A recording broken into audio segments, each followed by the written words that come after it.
අපි බලමු 2010 සාමාන්‍ය පෙළ ප්‍රශ්න පත්තරේ ඉඳලා ඒකේ මම MCQ එක ගන්නම් ඉස්සල්ලාම රික්තක නල නැත්නම් වැකුම් ටියුබ් ට්‍රාන්සිස්ටර් මගින්ද පසුව ට්‍රාන්සිස්ටර් මයික්‍රෝ ප්‍රොසෙසර් මගින්ද ප්‍රතිස්ථාපනය වුණාම කම්පියුටර් එකේ අඩු වෙච්ච දේ මොකක්ද කියලා අහනවා. දැන් අපි දන්නවා වැකුම් ටියුබ් එක ෆස්ට් ජෙනරේෂන් එකේ ට්‍රාන්සිස්ටර් එක සෙකන්ඩ් ජෙනරේෂන් එකේ IC එක මයික්‍රෝ ප්‍රොසෙසර් එක තර්ඩ් ජෙනරේෂන් එකේ මේ ෆෝර්ත් ජෙනරේෂන් එකේ. දැන් එහෙම ගත්තාම මේ ජෙනරේෂන් ටු ජෙනරේෂන් මේ ඩිවලොප් වෙච්ච එකේ තියෙන වාසිය මොකද්ද? ඒතර පරම්පරාවට ජෙනරේෂන් එකෙන් ජෙනරේෂන් එකට ඩිවලොප් වෙනකොට කැපබිලිටි හැකියාව වැඩ කිරීමේ හැකියාව අඩු වුණාද වැඩි වුණාද? වැඩි වුණා. ඊළඟට ප්‍රමාණය අඩු වුණා. අඩු වෙච්ච දෙයක රිලයබිලිටි වැඩි වුණා, එෆිෂියන්සිත් වැඩි වුණා නේද? ප්‍රමාණය තමයි අඩු වුණේ. ඊළඟ ප්‍රශ්නේ. තොරතුරු පද්ධති මගින් B සකස් කර C බවට පත් කරනු ලැබේ. B මොනවාද? B දත්ත සකස් කරන්නේ. තොරතුරු බවට පරිවර්තනය කරන්නේ. data into information. දත්ත තොරතුරු බවට පත් කරනවා. පහත දී ඇති පරිගණක උපාංග සලකන්න. ගන්න කීබෝඩ් එක තියෙනවා, පරිලෝකකේ ස්කෑනර් එක තියෙනවා, printer එක තියෙනවා, නාදකය ස්පීකර් එකට කියන තව වචනයක් නාදකය. ඒවා අතරින් ආදාන උපාංග ලෙස යොදාගත හැක්කේ ඉන්පුට් කියලා කියන්නේ මොනවද? කීබෝඩ් එක ඉන්පුට් වලට විතරයි ගන්න, ස්කෑනර් එක ඉන්පුට් වලට විතරයි ගන්න, printer එක ස්පීකර් එක අවුට්පුට්. එතකොට A B කියන උත්තර දෙක හරි. පහත් දක්වන ප්‍රකාශ සලකන්න. සසම්භාවී ප්‍රවේශ මතකය ඉක්මනින් ක්ෂය වන මතකයකි. වචන දීලා තියෙනවා වරහන් ඇතුලේ volatile memory එකක්ලු RAM එක. RAM එක volatileද? ඔව් RAM එක volatile. නශ්‍යයි. ක්ෂය වෙනවා. කරන්ට් එක තිබ්බොත් විතරයි දේවල් ඉතුරු වෙන්නේ. volatile. දෘඪ තැටිය සහායක ගබඩා. මොකද්ද මේ auxiliary storage එකක් කියලා කියන්නේ? මේ auxiliary storage එකට අපි කියන තව වචනයක් තමයි backing storage. නැත්නම් external storage. සහායක නැත්නම් මේකට අපිට බාහිර ගබඩා උපාංග කියලාත් කියන්න පුළුවන්. දෘඪ තැටි එහෙම එකක්ද? ඔව් hard disk එක බාහිර ගබඩා කරන උපාංගයක්. ඊළඟට සුනම්‍ය තැටියක් සංගත තැටියකට වඩා දත්ත ගබඩා කරයි. සුනම්‍ය තැටිය කියන්නේ floppy disk එක. floppy disk එකේ ධාරිතාවයට වඩා CD එකේ ධාරිතාවය වැඩිද? දැන් මේක අහලා තියෙන්නේ floppy disk එක CD එකට වඩා වැඩි කියලා. හැබැයි හරි එක වෙන්න ඕන CD එක floppy එකට වඩා වැඩි. ඒ කියන්නේ මේ C කියන උත්තරේ වැරදි. A B කියන උත්තර විතරයි හරි. ඊළඟ එක. දැන් මේ රූපයක් දීලා තියෙනවා. ඒකේ තියෙනවා A B C කියලා දේවල් තුනක්. A වලින් කියන්නේ මොකද්ද? B වලින් කියන්නේ මොකද්ද? C වලින් කියන්නේ මොකද්ද? මේ රූපේ හැටියට A වලින් තියෙන්නේ power connector එක ඒ වල තියෙන්නේ. Java කෙවණිය power socket එක. B වලින් තියෙන්නේ මෙතන keyboard mouse වලට තියෙන port දෙක PS2. C වලින් තියෙන්නේ මෙතන USB. එහෙනම් පිළිවෙලින් පළවෙනි උත්තරේ කොහොමත් හරියනවා. ඊළඟට 2GB මතකය තුලට තුල්‍ය වන්නේ GB දෙක සමාන මෙතනින් පෙන්වන්නේ මොනවටද? අර මම ඕක කියලා දුන්නා නේද හදන හැටි? 2 GB වැඩි කරොත් 1024න් මේක මොනවද වෙන්නේ? MB වෙනවා. මෙතන තියෙන උත්තර MB උත්තර තියෙනවා, KB උත්තරත් තියෙනවා. KB වෙන්න නම් මේක තව පාරක් 1024න් වැඩි වෙන්න ඕන. KB වෙන්න නම්. දැන් මේක 2 to the power අපි දෙකේ බල විදිහට ලියනවා නම් දෙකේ 1යි. මෙතන දෙකේ 10යි. මෙතන දෙකේ 10යිනේ. ඒතර KB වලින් තියෙනවා නම් දෙකේ 21ක් KB වලින් උත්තරේ තියෙන්න ඕන. දෙකේ 21ක් KB. එහෙම නැත්නම් KB අයින් කරොත් දෙකේ 11ක් MB. දෙකේ 11ක් MB. දැන් මෙතන අපිට උත්තරයක් තියෙනවා දෙකේ 11ක් MB කියලා. කිලෝබයිට් තියෙන 2048යි කියලා. ඒක වැරදි. 1.1.1 ද්විමය සංඛ්‍යාවට තුල්‍ය අෂ්ටක සංඛ්‍යාව අටේ පාදයට හරවන්න කියලා කියනවා. මොකද්ද? 1.1.1. අපි මේක 3න් 3ට බෙදුවාම 3යි 1යි 31 අටේ පාදයෙන් උත්තරේ අපිට කියන්න පුළුවන්.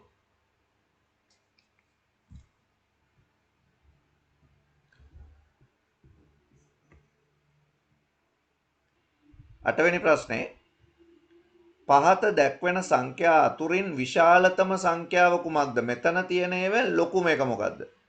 දැන් මේකෙදි මම ඔයාලට උපක්‍රමයක් කියලා දෙන්නම්. දැන් සාමාන්‍යයෙන් අපි මේ වගේ එකක් හදද්දී ඔක්කොම එකම පාදයට හරව ගන්න ඕන. ඒකනේ සාමාන්‍ය ක්‍රමය. අපි මේ විදිහට කරමු ඉස්සල්ලාම. එතකොට මේකේ ස්ථාන බලනවා. එක ස්ථානය 2 4 8 16 32 64.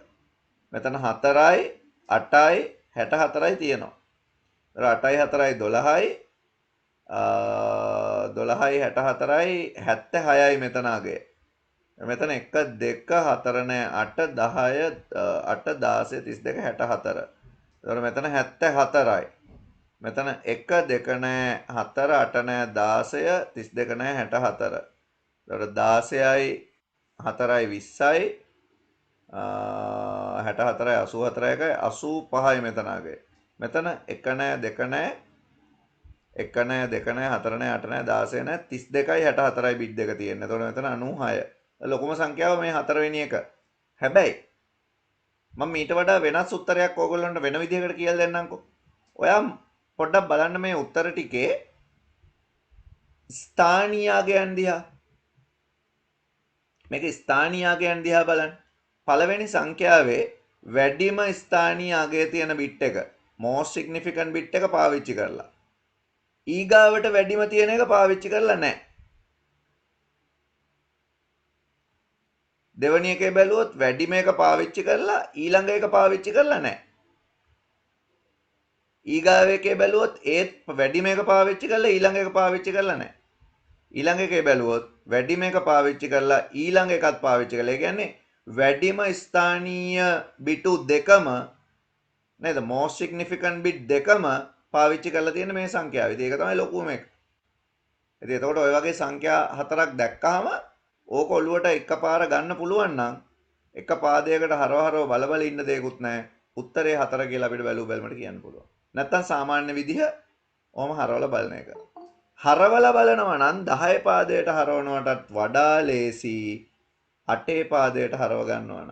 16 පාදයට හරවන්න පුළුවන්. 16 පාදයට හැරෙව්වම කියන්න අමාරුයිනේ. ඒකින්ද මේක 8 පාදයට හරවලා ඔයාට කියන්න පුළුවන් නම් මේ බලන්න. අපි මේක 8 පාදයට හරවලා බලමු. ඔන්න බලන්න. අපි 3න් 3ටනේ බෙදන්න ඕනේ මේක. එතකොට මේ තියෙන්නේ 1යි 1යි 4. මේකත් අපි 3න් 3ට බලමු. 1යි 1යි 2. මේකත් අපි 3න් 3ට බලමු. 1යි 2යි 5. මේකත් අපි 3න් 3ට බලමු. 1යි 4යි බිඳුව. දැන් නිකන් හිතන්නකො 114 112 125 140 140 තමයි ලොකු. තේරුණා නේද? මම අර කියපු ක්‍රමය පාවිච්චි කරත් ඕගොල්ලොන්ට මෙහෙම බෙද බලන්න ඕනේ නැහැ. බිටු පාවිච්චි වෙන විදිය බලලා වැඩිම බිට් පාවිච්චි කරලා තියෙන සංඛ්‍යාව විශාලම එක කියලා උපකල්පනයක් කරන්න පුළුවන්. ඊළඟ ප්‍රශ්නේ. ASCII කේතේහි 1.0.0.0.1 ලෙස C අක්ෂරය මොකද්ද C වල අගය 1.0.0.0.1.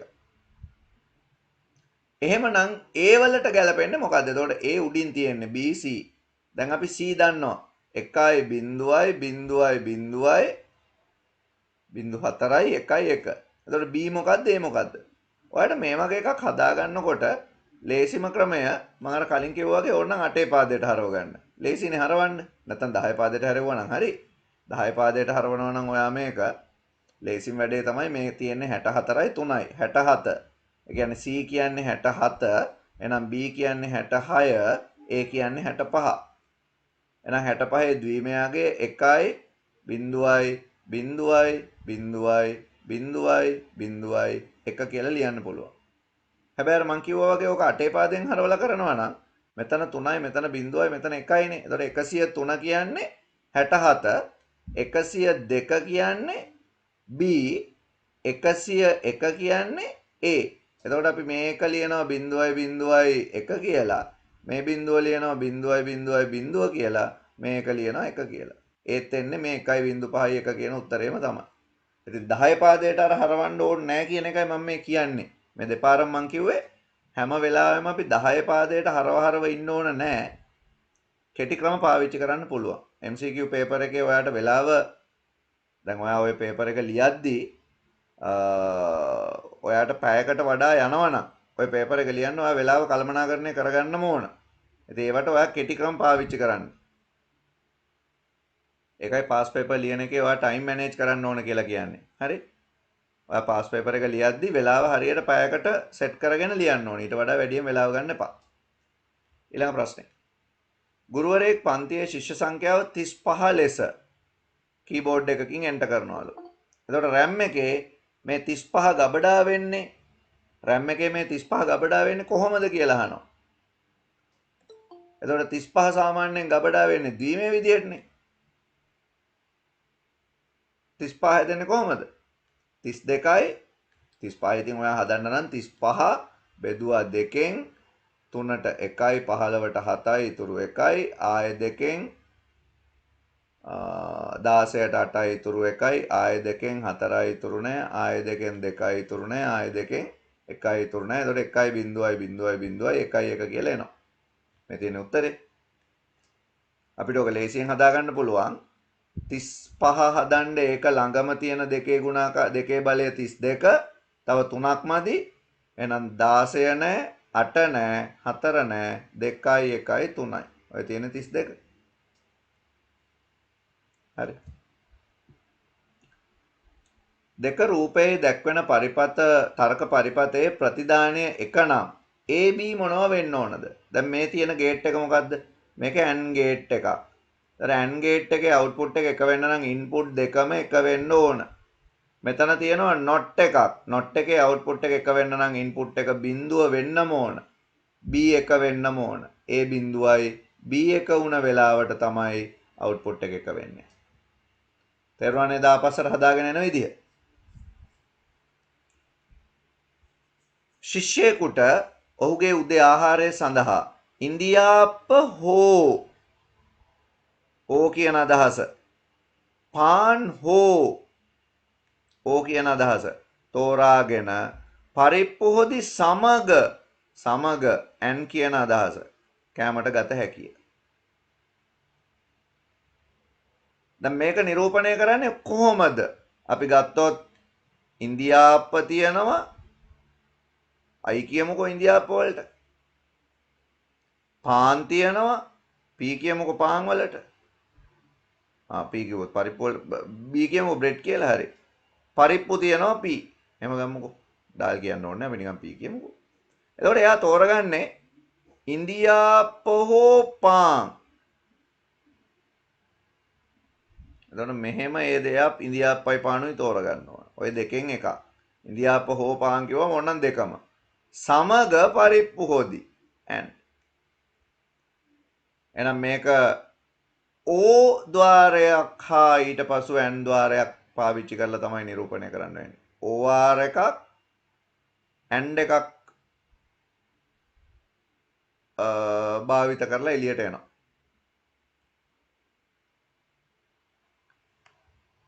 පාසඳන් කාර්යයන් සලකන්න.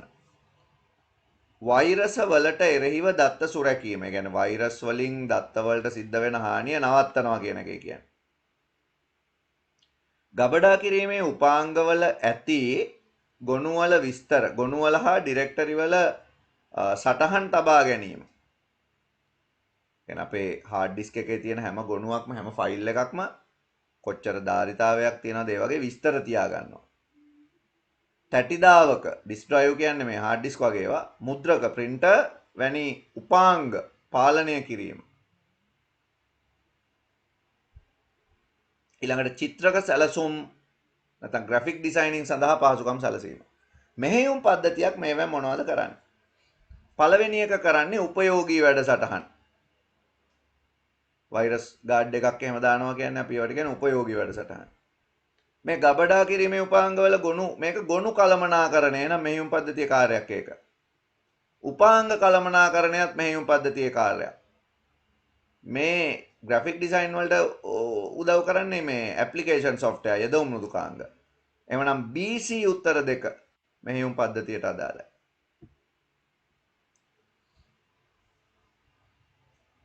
පද සැකසීමේ මෘදුකාංග. පද සැකසීමේ මෘදුකාංග කියන්නේ වර්ඩ් වගේ ඒවා.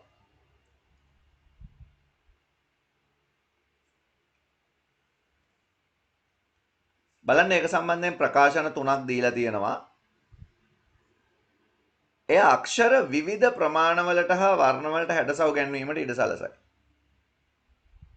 වර්ඩ් වල අපිට පුළුවන් ද වර්ඩ් වල ඇතුලේ තියෙන අකුරු එක එක ප්‍රමාණයෙන් එක එක පාටින් වෙනස් කරන්න? ඔව් පුළුවන්.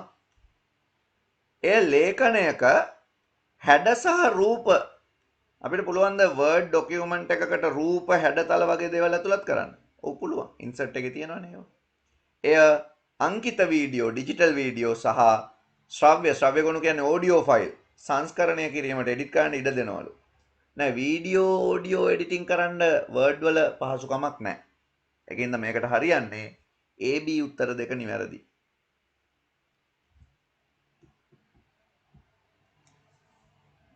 පද සැකසුම් මෘදුකාංග පිළිබඳව පහත දැක්වෙන ප්‍රකාශ සලකන්න. වර්ඩ් ප්‍රොසෙසිං සොෆ්ට්වෙයාර් එකක් සම්බන්ධයෙන් ලේඛනයක සිලෝන් යන තන වචනයෙහි සියලු යෙදීම් ශ්‍රී ලංකා යන වචන දෙකෙන් රිප්ලේස් කරන්න පුළුවන්ලු. ඒ කියන්නේ අපි ડોකියුමන්ට් එකක් ලියනවා. ඒ ලියන වචනේ අපි ලංකාව හඳුන්වන්න පාවිච්චි කරලා තියෙන්නේ සිලෝන් කියන වචනය. මම මම සිලෝන් තමයි ලියලා තියෙන්නේ. කවුරු හරි ඕකේ ප්‍රූෆ් බලපු කෙනෙක්, ඒකේ දෝෂ බලපු කෙනෙක්, එයා කියනවා මේකේ සිලෝන් වචනේ හරියන්නේ නැහැ. ඒකට ශ්‍රී ලංකා දාන්න ඕන කියලා. එතකොට අපිට පුළුවන් ද වර්ඩ් වල එකපාරම ওই වැඩේ කරන්න. අපි ඒකට කියන්නේ මොකද්ද? සෙවීම සහ ප්‍රතිස්ථාපනය, find and replace. අර පොඩි බයිනොකියුලර් එකක අයිකන් එකක් තියෙන ටූල් එකක් තියෙනවා. නෝ ඒ ටූල් එක පාවිච්චි කරලා අපිට මේ වැඩේ කරන්න පුළුවන්. එතකොට find what කියලා තැනක් එනවා. find what මෙතනට ලියනවා සිලෝන් කියලා. replace with කියලා තැනක් තියෙනවා. එතනට දානවා අපි ශ්‍රී ලංකා කියලා. දාලා replace දෙනවා. ඒක පුළුවන් හරි. ලේඛනයක අඩංගු ඡේදයක් මොකක් හරි ඡේදයක් දාලා තියෙන දකුණු ඉමදිගේ සමව පෙළ ගැස්වීමට ජස්ටිෆයි එකට පුළුවන්ලු. ඒ කියන්නේ දකුණු පැත්තට එකෙල්ල කරන්න පුළුවන්ලු ජස්ටිෆයි වලට. පුළුවන් ජස්ටිෆයි වලට වම් පැත්ත කරන්නත් පුළුවන් දකුණු පැත්ත කරන්නත් පුළුවන්. ඉතින් මෙයා කියලා දකුණු පැත්ත කරන්න පුළුවන් කියලා. ප්‍රශ්නයක් නැහැ නේද? දකුණු පැත්ත පමණක් කියලා කොහෙවත් කියලා නැහැ. දකුණු ඉමදිගේ දකුණු පැත්තට ලයින් කරන්න පුළුවන්. වම් පැත්තටත් පුළුවන්. ඒක වෙනම කතාවක්. දකුණු පැත්තට පුළුවන්. රයිට් ලයින් වලනොත් දකුණු පැත්තට පුළුවන්. ජස්ටිෆයි වලනොත් දකුණු පැත්ත ලයින් කරන්න පුළුවන්. ඒක හරි. ලේඛනයක පතුල කියන්නේ බොටම් එක. ඒ කියන්නේ අපි කියන්නේ මේ මාජින් දාන මේ ෆුටර් එක. මෙන්න මෙතනට විතරයි ලොංක දාන්න පුළුවන්. එහෙම එකක් නැහැ. ඒක වැරදි. ඒ කියන්නේ A සහ B ප්‍රකාශන තමයි නිවැරදි ප්‍රකාශන. ඔන්න ඊළඟට දීලා තියෙනවා নিরপেক্ষ absolute cell $5 $5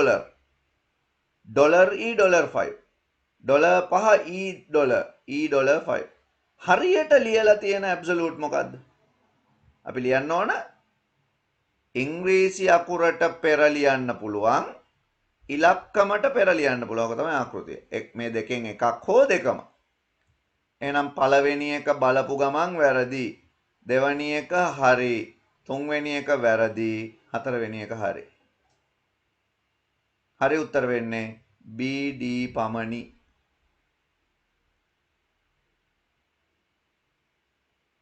ඊළඟට පැතුරුම් පතක් කියන්නේ මේ Excel sheet එකක්. spreadsheet. පේලියක සහ තීරුවක ඡේදනය. මෙන්න මේ හැදෙන කොටුවට අපි කියන්නේ මොකක් කියලාද? සෙල් එකක්. සිංහලෙන් කෝෂයක්. කොටුව කියන වචන මේකේ පාවිච්චි කරලා තියෙනවා. කෝෂයක් කියලා කියනවා. සෙල්.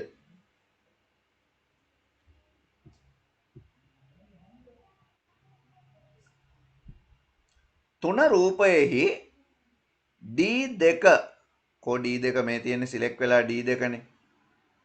ඒකේ තියනවලු සූත්‍රයක් $B$2 කෝ දැන් B2 මෙන්න මෙයා. මෙන්න මෙයා තමයි $B$2 කියන්නේ. කියන්නේ මෙයා නිරපේක්ෂයි. වෙනස් වෙන්නේ නැහැ. ඒකට එකතු කරලා තියනවලු C2. C2 කියන්නේ මේක. එතකොට 5යි 6යි එකතු වුණාම 11යි කියලා උත්තරය එනවා. මේ D3 තියෙන එක D2 තියෙන එක D3ට පිටපත් කරනවලු. එතකොට මේකේ සමීකරණ වෙන්න ඕන මොකද්ද? සමානයි $B$2 එක වෙනස් වෙන්නේ නැහනේ. ධන C2 තිබ්බ එක C3 වෙනවා. එතකොට එකතුව එන්න ඕන B2 තියෙන එකයි C2 තියෙන එකයි එකතු වෙලා 10යි කියලා. උත්තරේ 10.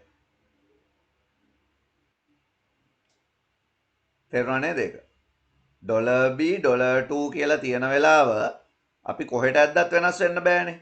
ඒක තීරු පේලි දෙකම නිරපේක්ෂයක්. නේද? රෝ කොලම් දෙකම ඇබ්සලියුට් කරලා තියෙන්නේ. කොහෙට ඇද්දත් වෙනස් වෙන්නේ නැහැ පහ පහමයි. හැබැයි මේ C2 තියෙන එක පාතට අදින හින්දා 2 3 වෙනවා. එතකොට එතනක් තියෙන්නේ 5. 5යි 5යි එකතු වුණාම 10යි. ඔබ ශ්‍රී ලංකාව පිළිබඳ ඉදිරිපත් කිරීමක් පිළියෙල කරන්නේ යයි උපකල්පනය කරන්න. අපි දැන් ප්‍රසන්ටේෂන් එකක් කරන්නේ ලංකාව ගැන හරි. එතකොට මේකට ලංකාවේ සිතියමක් දාන්න පුළුවන්ද? ඔව්. ජාතික ගීයේ ඔඩියෝ ක්ලිප් එකක් දාන්න පුළුවන්ද? ඔව්. www.gov.lk වලට හයිපර්ලින්ක් එකක් දාන්න පුළුවන්ද? ඔව්. PowerPoint හරහා අපිට ඔය ඔක්කොම කරන්න පුළුවන්. එහෙනම් සියල්ලම නිවැරදි.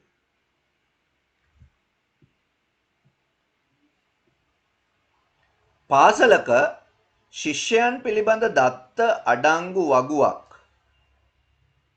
දත්ත පාදකයක අන්තර්ගත වේ. ස්කූල් කියලා ඩේටාබේස් එකක් ඇති. ඒක ඇතුලේ ස්ටුඩන්ට් කියලා ටේබල් එකක් තියෙනවා. එම වගුවේ එක් ශිෂ්‍යයෙකුට අදාළ දත්ත. දැන් අපි නිකමට ඔය ශිෂ්‍ය වගුව ගැන හිතුවොත් මේකනේ ශිෂ්‍ය වගුව. එතකොට ශිෂ්‍ය අංකය, නම, පන්තිය ඔහම තියෙනවා. එතකොට 1001 නිමල් පන්තිය 12B. එතකොට එක ළමයෙක් ගැන විස්තර තියෙන්නේ මෙන්න මේකකනේ. මේකට අපි කියන්නේ මොකක් කියලාද? රෙකෝඩ් එකක් කියලා කියනවා. රෙකෝඩයක්, වාර්තාවක්.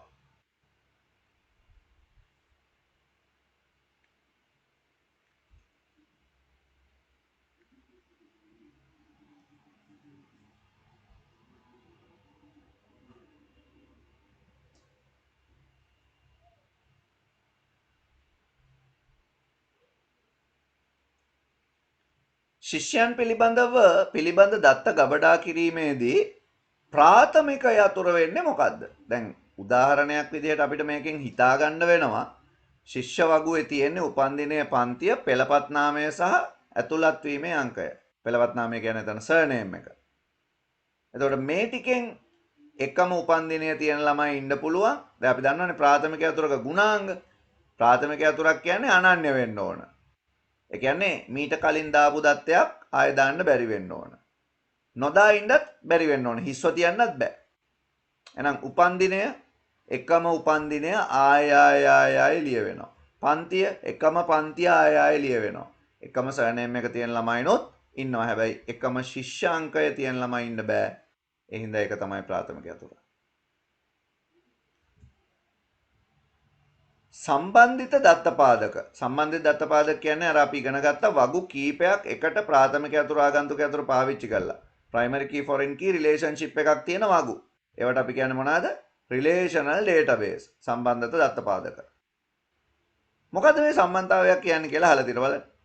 සම්බන්ධතාවයක් යනු දත්තපාදක දෙකක් හෝ කීපයක් අතර සංගඨනයක්. ඒ කියන්නේ relationship එකක් කියන්නේ association between two or more databases. දත්ත සමුදායන් ගොඩක් එකට එකතු වෙන කතාවක් ගැන අපි ඉගෙනගෙන නැහැ කොහෙවත්. අපි වගු කීපයක් එකට එකතු කරන්නේ. දත්ත සමුදායන් එකට එකතු කරනවා කියලා කියන්නේ දත්ත සමුදායන් හැම වෙලාවෙම ඉන්ඩිපෙන්ඩන්ට්. වෙනස් එකිනෙකට ස්වාධීනව තියෙන. ඒක වැරදි. සම්බන්ධිත දත්තපාදක සම්බන්ධතා ප්‍රරූප ඒක බහු ලෙස සම්බන්ධ දත්තපාදකයක රිලේෂනල් ඩේටාබේස් එකක මේ රිලේෂන්ෂිප් වර්ග 1 to 1 කියලා එහෙම නැත්නම් 1 to many කියලා many to many කියලා වර්ග තුනකින් තියෙන්න පුළුවන්ලු. අන්න ඒක හරි. සම්බන්ධිත දත්තපාදකයක් විවිධ වගු වලින් සමන්විත වෙන්න පුළුවන්ලු. රිලේෂනල් ඩේටාබේස් එක වගු ගොඩක් තියෙන්න පුළුවන්ද? ඔව් අනිවාර්යෙන් වගු කීපයක් තියෙන්න ඕන. එහෙනම් සීත් හරි. එහෙනම් උත්තරේ BC.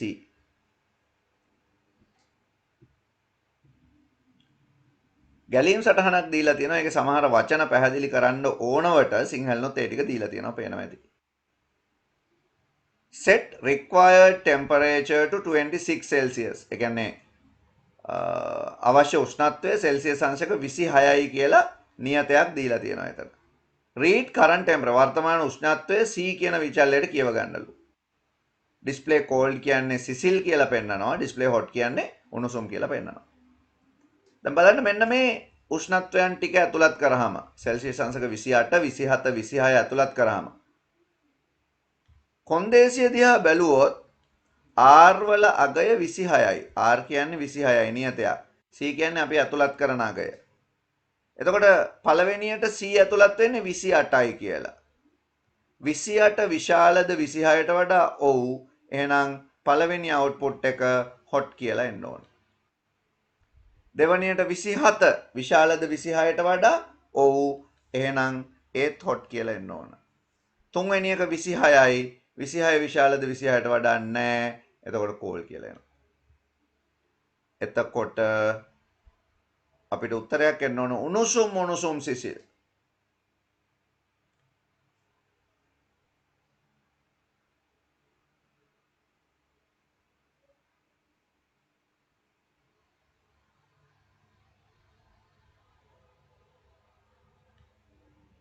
right next one.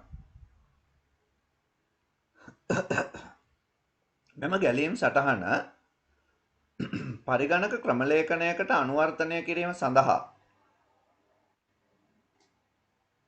අවශ්‍ය වන්නේ පහත සඳහන් කවර පාලක ව්‍යුහද?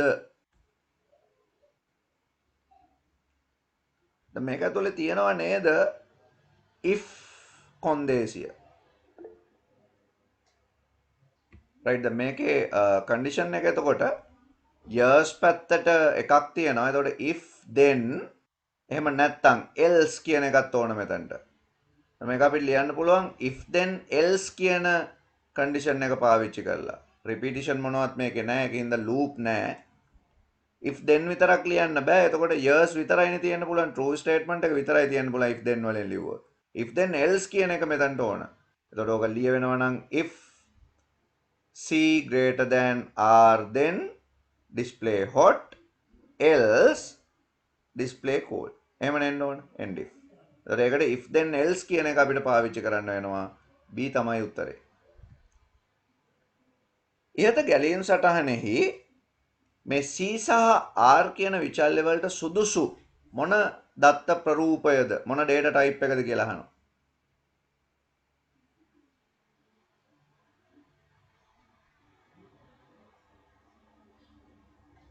දැන් අපි Pascal වල data type ගැන තමයි හිතන්න ඕනේ. දැන් 2010 paper එක හින්දා මේ කාලේ තිබුණ Visual Basic කියන programming language එක. ඒකේ තිබ්බ data type සමහර ඒවා වෙනස්. ඒත් ඕගොල්ලෝ මෙතන දන්න ඒවා තියෙනවා.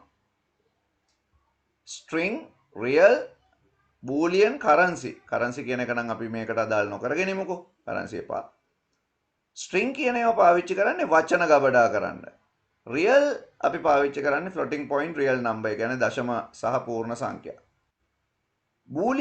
boolean values කියන්නේ එක සහ බිඳුව true false සත්‍ය අසත්‍ය ආගයන්. ඉතින් මේකට වඩාත් ගැලපෙන්නේ real numbers කියන එක ඔයාලට තේරෙන්න ඕන.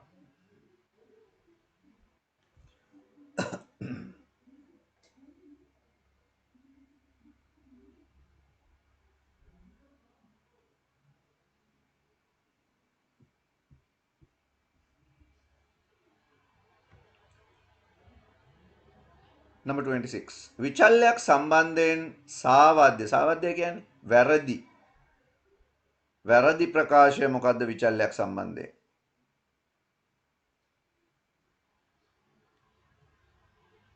විචල්‍යයකට නමක් අපි variable identifier කියලාම ඉගෙන ගත්තානේ. විචල්යකට නමක් තියෙන්න ඕන. ඔව් identifier එකක් තියෙනවා. හරි. වැරදි එකක් නැහැ. විචල්යක් මතක පිහිටුම් එකකට හෝ වැඩි ගණනකට සම්බන්ධ වෙයි. මේ මොකද්ද මේ? දැන් අපි සාමාන්‍යයෙන් දන්නවා විචල්යක් x කියලා ගත්තොත් x වලට අගයක් තියෙනවා. x සමානයි 0යි. ආයෙ මං x වල අගය 5 කරොත් දැන් x වල අලුත් අගය 5යි 0 නෙමෙයි. ඒ කියන්නේ විචල්යකට තියෙන්නේ මතක පිහිටුම් එකයි.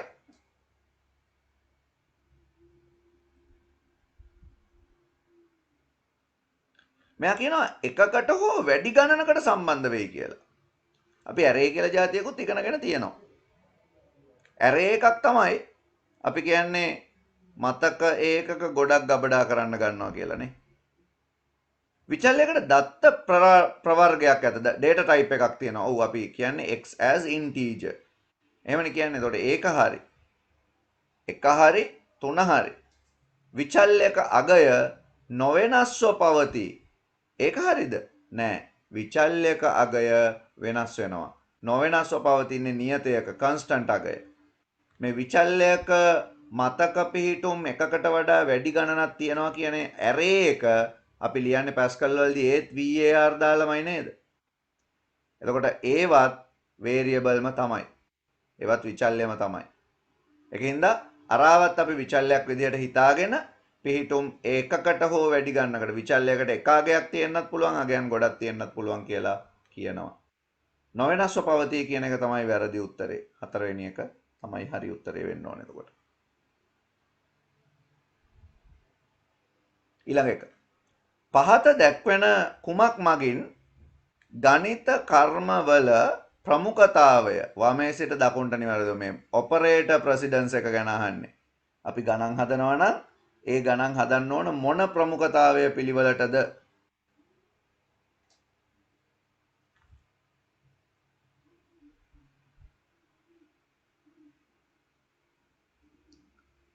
මෙතන තියෙන එවන්න ಗುಣ කිරීම බෙදීම එකතු කිරීම මෙන්න මේ පිළිවෙලට නේද දෙන්න ඕන.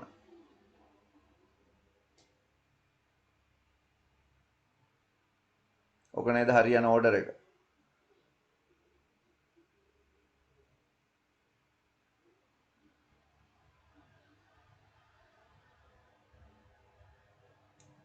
ඊළඟ එක. පහත දැක්වෙන ව්‍යාජ කේතය සලකන්න. සිංහල ඉංග්‍රීසියෙන් දෙකෙන්ම තියෙනවා ඒක. මෙතන පොඩි අලයින්මන්ට් ප්‍රශ්නයක් තියෙනවා. ගණන් ගන්න එපා. ඔක්කොම එක කෙලෙ තිබ්බේ කියලා හිතා ගන්න. පළමු සංඛ්‍යාව ඇතුළත් කරනවා. දෙවැනි සංඛ්‍යාව ඇතුළත් කරනවා. නේද? input number 1 input number 2. result එක විදිහට පළමු සංඛ්‍යාව දෙවැනි සංඛ්‍යාවෙන් බෙදනවා. බෙදලා print කරන්නේ ප්‍රතිඵලයයි දෙවන සංඛ්‍යාවයි පළවෙනි සංඛ්‍යාවයි. මේකට අපි මේව හදද්දී විචල්‍ය ටිකක් දාගන්න. පළවෙනි සංඛ්‍යාව x, දෙවැනි සංඛ්‍යාව y, ප්‍රතිඵලය z. print කරන්න කියන්නේ z y x. දැන් ගැලපෙන උත්තර හොයන්න මෙතන තියෙන ඒවා. 4 එන්නේ දැන් බලන්න දෙවැනි සංඛ්‍යාව පළවෙනි සංඛ්‍යාව බෙදන්නේ දෙවැනි සංඛ්‍යාවෙන්. ඩිවිඩන්ඩ් එකයි ඩිවයිස් එකයි දෙක හරියට හොයාගන්න ඕන. භාජ්‍යයි භාජකයයි අපි හොයාගන්න ඕන. ඒතර පළවෙනි සංඛ්‍යාව x නම් x 3ෙන් බෙදුවාම x 12 කියමුකෝ. x 12 මෙතන තියෙන උත්තර වලින් ගන්න වෙන්නේ. හරිද? 12 3ෙන් බෙදුවාම 4 එන්න ඕන. ඒ කියන්නේ 12 x වෙලා 3 y වෙලා 4 z ආවොත් උත්තරේ හරි. බලන්න දැන් පළමු සංඛ්‍යාව x ආදානය වෙනවා. හැබැයි මුද්‍රණය කරන්න වෙන්නේ x print කරන්නේ අන්තිමට. එහෙනම් මේක වැරදි. 12 අග තියෙන්න ඕන. මේක ආවනම් එන්න ඕන 4යි 3යි 12 කියලා. මේක බලන්න. මෙයා x වෙලා, මෙයා y වෙලා, මෙයා z වුණොත්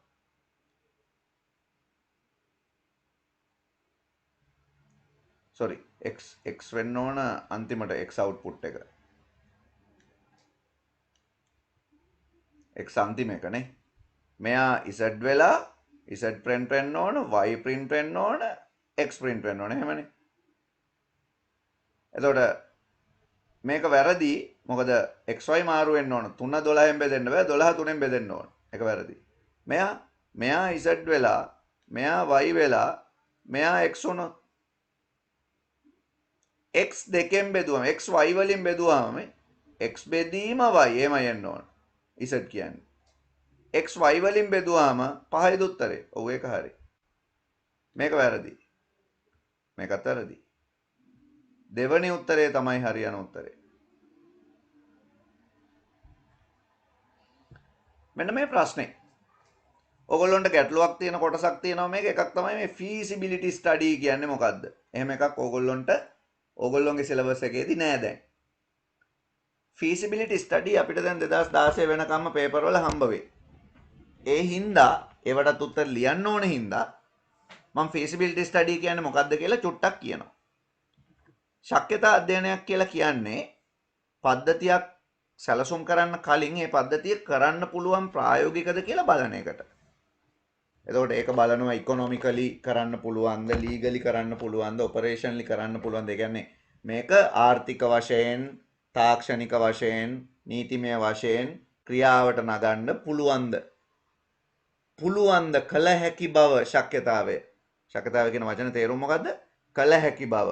එතකොට මෙන්න මේ කළ හැකි බව බලන්න අපි පාවිච්චි කරන උපක්‍රමය නැත්නම් පාවිච්චි කරන ක්‍රමවේදයට අපි කියනවා ශක්්‍යතා අධ්‍යයනයක් කියලා. මේක කරන්න ඕන පද්ධති සැලසුම් කරන්න කලින් හදන්න කලින් බලලා ඉන්න බෑ කරන්න පුළුවන්ද කියලා. එහෙම බැලුවොත් මෙතන තියෙන උත්තරත් එක්ක හරියන පිළිවෙලට තියෙන්නේ මොකද්ද? කරන්න පුළුවන්ද කියලා කලින්ම බලලා ඉන්න ඕන නේද? ඒ කියන්නේ ශක්්‍යතා අධ්‍යයනය කියන එක මුලම තියෙන්න ඕන දෙයක්. එහෙනම් දෙවෙනි උත්තරේ ගන්න බෑ. 1 3 4 තමයි තියෙන්නේ. ඒකෙදි පද්ධති සැලසුම් කරන්න කලින් විශ්ලේෂණය කරලා තියෙන්න ඕන. ඒකෙන්ද පළවෙනි උත්තරෙත් අතාරිනවා. සැලසුම් කරන්න කලින් විශ්ලේෂණය කරලා තියෙන්න ඕන. මේ තියෙන්නේ හරි උත්තරේ.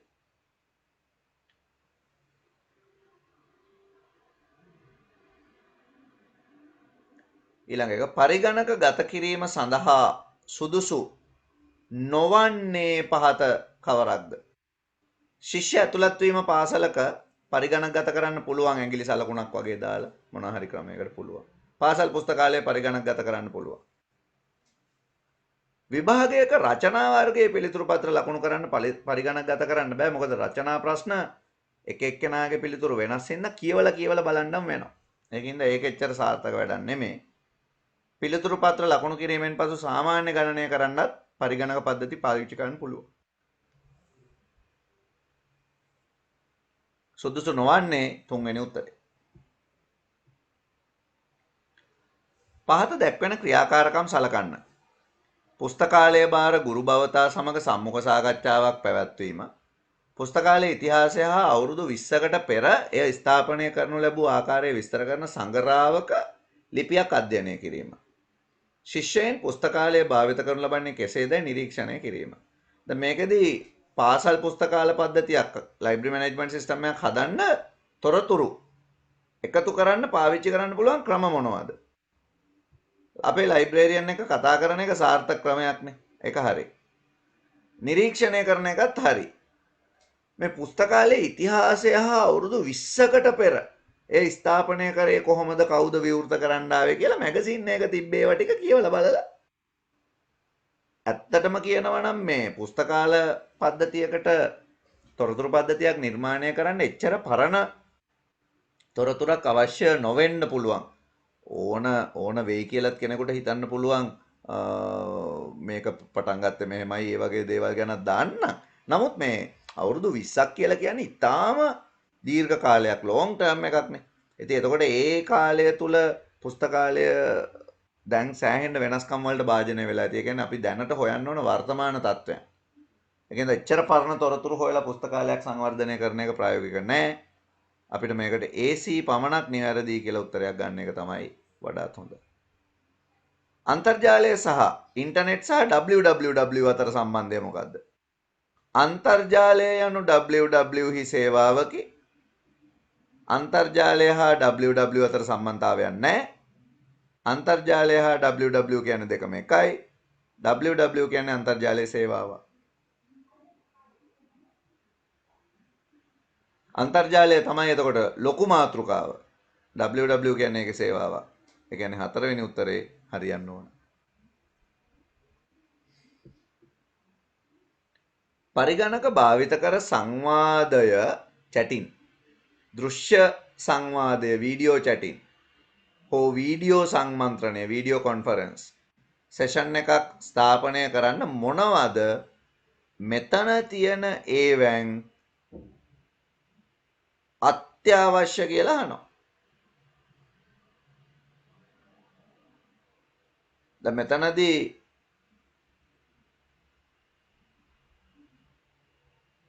මට හිතෙනවා මේ අන්තර්ජාල සම්බන්ධතාවයක් තමයි අත්‍යවශ්‍යම දේ කියලා. මොකද අපිට පරිගණක භාවිත කර සංවාද මෙතන ප්‍රශ්නේ තියෙන්නේ දැන් chat එකක් නම් මැසේජ් විදිහට විතරනේ යන්නේ. ඒකින්ද වෙබ්කැම් එක අවශ්‍ය නැහැ.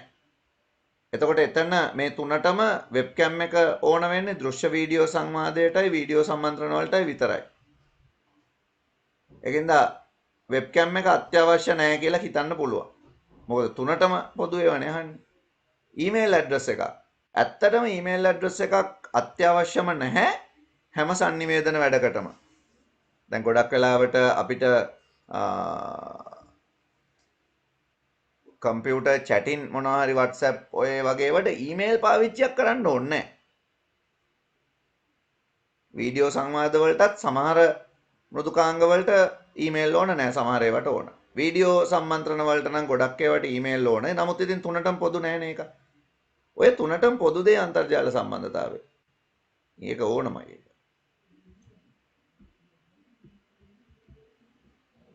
පහත දැක්වෙන කාර්යඵල සලකන්න. මේ ඉෆෙක්ට් සලකන්න ඕන. ප්‍රතිධ්වනිය අනත දෝංකාරී ඉකෝ එක කියලා කියනවා. ඊට පස්සේ ඔඩියෝ ට්‍රැක් එකේ වේගය අපි කියන්නේ ස්පීඩ් එක. මතකද අපි ටෙම්පෝ, ස්පීඩ්, පිච් වෙනස් කරලා බැලුවා.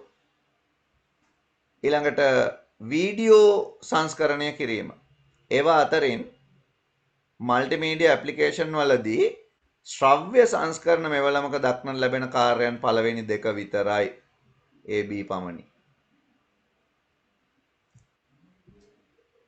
පහත් දක්වන ඒවා සලකන්න. වෙබ් අතිරික්සුව වෙබ් බ්‍රවුසර් එක. වෙබ් සේවාදායකය වෙබ් සර්වර්. IP ලිපිනය වෙබ් අඩවිය අන්තර්ගතය. වෙබ් අඩවියක් සත්කාර කිරීමට මෙතන තියෙන ඒවැන් අවශ්‍ය වන්නේ මොනවාද? ඒ ඕනමද? වෙබ් බ්‍රවුසර් එකක් ඕනමද හොස්ට් කරන්න?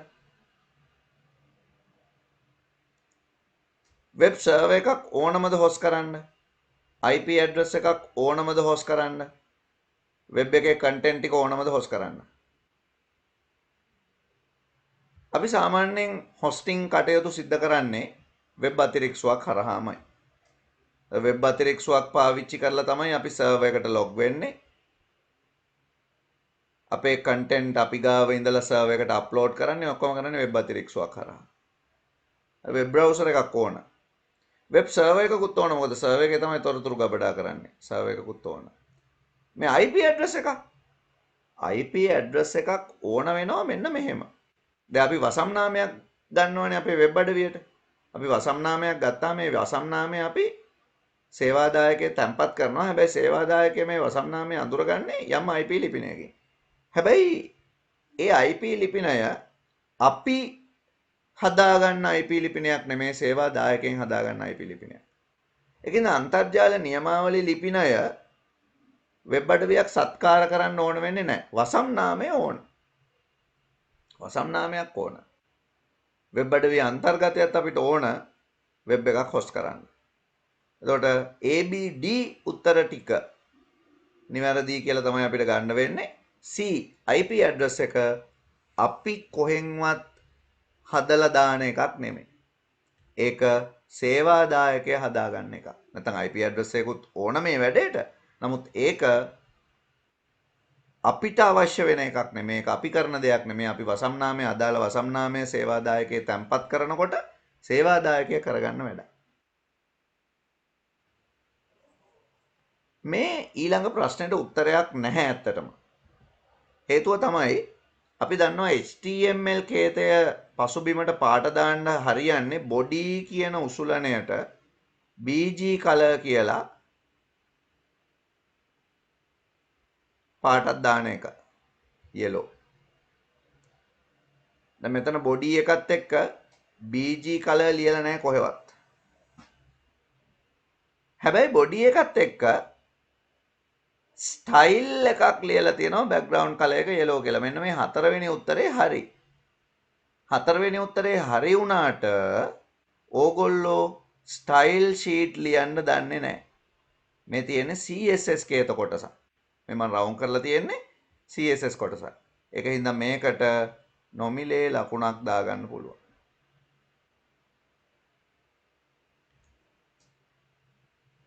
background කියන වචනේ පාවිච්චි කරන්නේ පසුබිමට පින්තූරයක් දාන්න. ඒකින්ද මේ උත්තර දෙක පළවෙනි සහ තුන්වෙනි උත්තර දෙක වැරදි. පළවෙනි එක කොහොමත් වැරදි. ඒකේ මෙතන ඉරි කැලලක් තියෙන්නේ සමාන ලකුණ නෙමෙයි. දෙවෙනි එකේ තමයි සමාන ලකුණ දාලා ලියලා තියෙන්නේ. ඒත් yellow කියලා ලියන්න බෑ background වලට.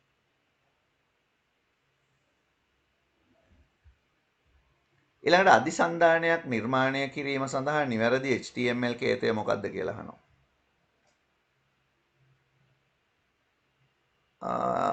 AHREF කියලා ලියන එක තමයි හරියන්න ඕන මේ තියෙන්නේ. ඊළඟට HTML හි BR කියන ටැග් එකේ බලපෑම මොකද්ද? ඒක පේලි ලයින් බ්‍රේක් එකක් ඒක. page නෙමේ, section නෙමේ, වරහන් දාන එකකුත් නෙමෙයි පේලි කඩනයක්. ලයින් බ්‍රේක් එකක්. යට රූල්ට ගන්නවා. අනිෂ්ට මෘදුකාංග මැල්වෙයා පිළිබඳ පහත් දක්වන ප්‍රකාශ සලකා බලන්න. මැල්වෙයා ගැන ඔයාලට මතකද? ට්‍රෝජන් හෝස් පළමු දැක්මේදී ප්‍රයෝජනවත් මෘදුකාංගයක් ලෙස පෙනෙන නමුත් එය පරිගණකයෙහි ස්ථාපනය කරගත් විට හානිකර වේ. අපිට වැදගත් අත්‍යවශ්‍ය මෘදුකාංගයක් විදිහට ට්‍රෝජන් හෝස් ඇවිල්ලා අපේ කම්පියුටර් ඇතුළත් වෙනවා. අනවසරයෙන් ඊට පස්සේ පරිශීලකයාට හානි කරන වැඩ කරනවා. ඒක හරි. ජාලයක් මතට මත වෝම්ට ස්වයං අනුරූකරණය නැත්නම් තනියම පැතිරෙන්න නැවත නැවත නිෂ්පාදනය වෙන්න පුළුවන්. එයට කිසිදු මිනිස් ක්‍රියාවකින් තොරව ගමන් කිරීමේ හැකියාව. ඔව්. පරිගණක වෛරසයක් ආසාදනය ඉතිරි කරමින් වැඩසටහනකට හෝ ගොනුවකට තමාම සම්බන්ධ වෙමින් වෙනත් පරිගණකයකට පැතිර යාමේ හැකියාව පවතී. පරිගණක වෛරස් එකක් කියන එක න කම්පියුටර් එක දැන් අර වර්ම් සහ වෛරස් අතර පොඩි වෙනස්කමකුත් තියෙනවානේ. වර්ම් තනියම පැතිරෙන එක්කෙනෙක්. වර්ම් කියන එක්කෙනාට තනියම පැතිරෙන්න පුළුවන්. හැබැයි පරිගණක වෛරස් කියන જાතිය වැඩසටහනකට හෝ මොකක් හරි එකකට සම්බන්ධ වෙලා තමයි වැඩ කරන්නේ. කියන්නේ වර්ඩ් වලට ආපු වෛරස් එකක් නම් වර්ඩ් ඕපන් කරද්දි තමයි රන් වෙන්නේ. ඉතින් ඒකත් හරි එතකොට මේ ප්‍රකාශනය. ඒකෙන්ද අපිට උත්තරේ සියල්ලම හරි කියලා ගන්න පුළුවන්. අන්තිම ප්‍රශ්නේ. පුද්ගලයෙකු බලපත්‍රයක් නොමැතිව වාණිජ මෘදුකාංගයක් භාවිත කිරීම. ඒ කියන්නේ ඔෆිස් අපි පාවිච්චි කරනවා හැබැයි කී එක අරගෙන නැහැ ක්‍රැක් කරලා පාවිච්චි කරන්නේ. ඒක සාරධර්ම වලට පටහැනි. පුද්ගලයෙකු වෙනත් අයෙකුගේ ලොගින් විස්තර පාවිච්චි කිරීම. ඒ කියන්නේ වෙන කෙනෙක්ගේ යූසර්නේම් පාස්වර්ඩ් පාවිච්චි කරලා අපි Facebook එකට යනවා. ඒක සාරධර්ම වලට පටහැනි. ව්‍යාපාරයක් ගනුදෙනුකරුගේ එකඟතාවයකින් නොමැතිව ගනුදෙනුකරුවන් පිළිබඳ තොරතුරු පිටායට දෙනවලු. ඒකත් සාරධර්ම වලට පටහැනි. පුද්ගලයෙකු වෛරස නිර්මාණය කර අනික් අයගේ පරිගණක වලට ඒත් සාරධර්ම වලට පටහැනි. සියල්ලම පටහැනි ඒවා. දැන් ඔයාලට බලන්න පුළුවන් මේ MCQ 40න් කීයක් ඔයාගේ හරි ගිහින් තියනවද?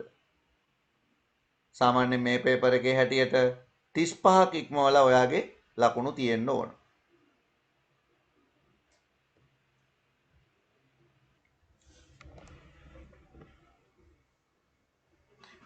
අපි දැන් බලමු දෙවනි ප්‍රශ්න පත්‍රයට ඇවිල්ලා. දෙවෙනි ප්‍රශ්න පත්‍රය හැදෙන්නේ දැන් පළවෙනි පේපර් එකේ තිබුණා MCQ 40. එක ගානේ ලකුණු 40යි. දෙවෙනි එක හැදෙන්නේ ප්‍රශ්න ඔයගොල්ලන්ට 7ක් විතර හම්බ වෙනවා. ඒකේ පළවෙනි ප්‍රශ්නෙට අනිවාර්යෙන් උත්තර ලියන්න ඕන. මේ පේපර් වල නම් ප්‍රශ්න 6යි තියෙන්නේ. එතකොට මේකේ පළවෙනි ප්‍රශ්නෙට අනිවාර්යෙන් උත්තර ලියන්න ඕන. පළවෙනි ප්‍රශ්නේ ලකුණු 20ක ප්‍රශ්නයක්. ඒක අනිවාර්ය ප්‍රශ්නයක්. ඒකේ තියෙනවා කොටස් 10ක්. ඒ 10 හැම පාඩමෙන්මයි එන්නේ. ඊළඟට පාඩමකට විශේෂ වෙච්ච ප්‍රශ්න දැන් මේ පේපර් එකේ නම් තව ප්‍රශ්න 5යි තියෙන්නේ. ප්‍රශ්න 6ක් එනවා අලුත් පේපරේ දැන්. ඒකෙන් 4ක් ලියන්න ඕන. ඒවා හරි ලේසි ප්‍රශ්න. 4ක් ලියන්න ඕන. එතකොට ඔක්කොම ලකුණු 60ක් එතනට 20යි 40යි. 10 ගානේ 4යි 40යි. ඉතින් පළවෙනි පේපර් එකට ඔයා 35ක් ගත්තොත් ඔයාට එතනම S එකක් ඇවිල්ලා තව ලකුණු 40යි ගන්න ඕන 75ක් වෙන්න. ඒකෙනොත් දැන් බලන්න පළවෙනි පේපර් එකට මම කියවනේ ඔයා 35ක් ගත්තා කියලා. දෙවනි 20න් ඔයාට 15ක් කරදරයක් නැතුව ගන්න තියෙනවා. එතකොට කීයද? 50යි. තව 25යිනේ ඕන. ඒ 25 ගන්න ඔයාට ලකුණු 40ක් තියෙනවා. මේ 40න් Excel ප්‍රශ්නේයි database ප්‍රශ්නේයි sure එකටම ලකුණු 20ක් ගන්න පුළුවන්. 20ක්ම නැති වුණත් 18ක්වත් ගන්න පුළුවන්. 20ක් ගත්තොත් ඉතුරු ලකුණු 20ෙන්ම 5යි ඔයාට හදා ගන්න තියෙන්නේ. ඉතින් HTML තියෙනවා, සිස්ටම් තියෙනවා, ඉන්ටර්නෙට් තියෙනවා. ඒ ලකුණු 5 ගන්න ඕන තරම් ප්‍රශ්න තියෙනවා. හැබැයි මේ බය නැතුව මෙහෙම හදා ගන්න නම් ඔයා MCQ 35 සීමාව තියාගන්න වෙනවා. හරිද? 35 සීමාව. අපි බලමු මේකේ උත්තර. ඉවත් කළ හැකි ගබඩාකරණයේ වාසි දෙකක්. පෙන් ඩ්‍රයිව් එකක් ඉවත් කළ හැකි ගබඩාකරණයක්. එක්ස්ටර්නල් හાર્ඩ් එකක් ඒත් ඉවත් කළ හැකි ගබඩාකරණයක්. මොකද්ද වාසිය? මේකේ තියෙනවා පෝටබිලිටි, ජංගම බව, එහා මෙහා ගෙන යා හැකි බව. ඒක තමයි එක වාසියක්. අනික තමයි ගොඩක් වෙලාවට මේ ඉවත් කළ හැකි ගබඩා ප්‍රමාණයෙන් ඉතා කුඩායි. ප්‍රමාණයෙන් ඉතා කුඩායි.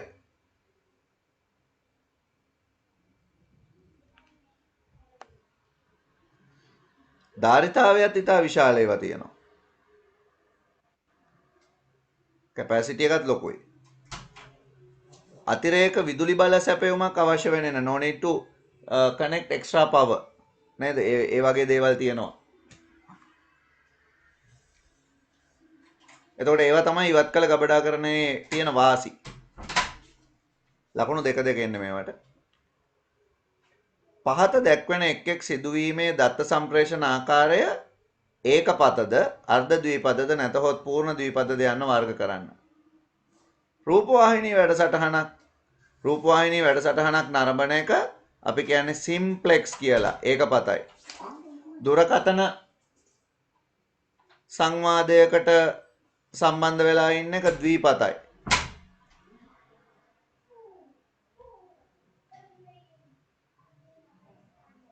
ඊළඟ එක. ඔබ සාප්පුවකින් භාණ්ඩ කීපයක් මිලදීගෙන ඇතැයි සිතන්න. අය කැමි විසින් බිල්පත නිකුත් කර ඇත. බිල්පතේ දැක්වෙන මුදල වැරදි බව ඔබ අනාවරණය කරගෙන ඒ බව අය කැමි වෙත දන්වා ඇත. ඔබ පද්ධතියක් යයි උපකල්පනය කර. දැන් ඔයා තමයි සිස්ටම් එක. එතකොට ඔයාට ඉන්පුට් උනේ මොනවද? බිල්පතෙහි මුදල කියවීම. බිල්පත තමයි ඔයාට ඉන්පුට් එක. දැන් ඕක පටල ගන්න එපා. ප්‍රශ්නේ හැටියට ඔයා තමයි බඩු ගත්තේ. සිස්ටම් එකෙන් තමයි ඔයාට බිලක් දුන්නේ. හරි? හැබැයි මේක කියන්නේ ඔයා සිස්ටම් එකක් කියලා හිතලා ඔයාට ඉන්පුට් වෙච්ච දේවලුයි ඔයාගේ ප්‍රොසෙස් එකයි ඔයා ප්‍රතිදානය කරපු දේවලුයි අහන්නේ. එහෙනම් බිල්පත ලබා ගැනීම තමයි ඔයාගේ ආදානය. බිල්පතේ මුදල වැරදි බව අනාවරණය කර ගැනීම තමයි ඔයාගේ ප්‍රොසෙස් එක. ඒක කැෂියර්ට ආපහු කියන එක තමයි ඔයාගේ අවුට්පුට් එක. තේරුණාද? ඔබ පද්ධතියක් යයි උපකල්පනය කර කියලා තියෙනවා. ඊළඟ එක. අපොස සාමාන්‍ය පෙළ විභාග ප්‍රතිඵල සැකසීමේදී හා නිකුත් කිරීමේදී තොරතුරු හා sannivedana තාක්ෂණය යොදා ගැනීමේ වාසි. සැකසීමේදී තියෙන වාසියක් තමයි බහුවර්ණ ප්‍රශ්න පත්‍ර MCQ paper අර OMR තාක්ෂණයෙන් බලන්න පුළුවන්. OMR ප්‍රකාශ අනුලක්ෂණ කියවීම කියන්නේ. ප්‍රකාශ සලකුණු කියවීම OMR. ඊළඟ එක අන්තර්ජාලය පාවිච්චි කරලා නේද ඉන්ටර්නෙට් through ඒක රිලීස් කරන්න පුළුවන්. පහසුවෙන් නිකුත් කරන්න පුළුවන්. පහසුවෙන් ඉක්මනින් නිකුත් කරන්න පුළුවන් අන්තර්ජාලය පාවිච්චි කරලා. පෙළ ගැස්වීම වගේ දේවලුත් හරි ඉක්මනට කරන්න පුළුවන්.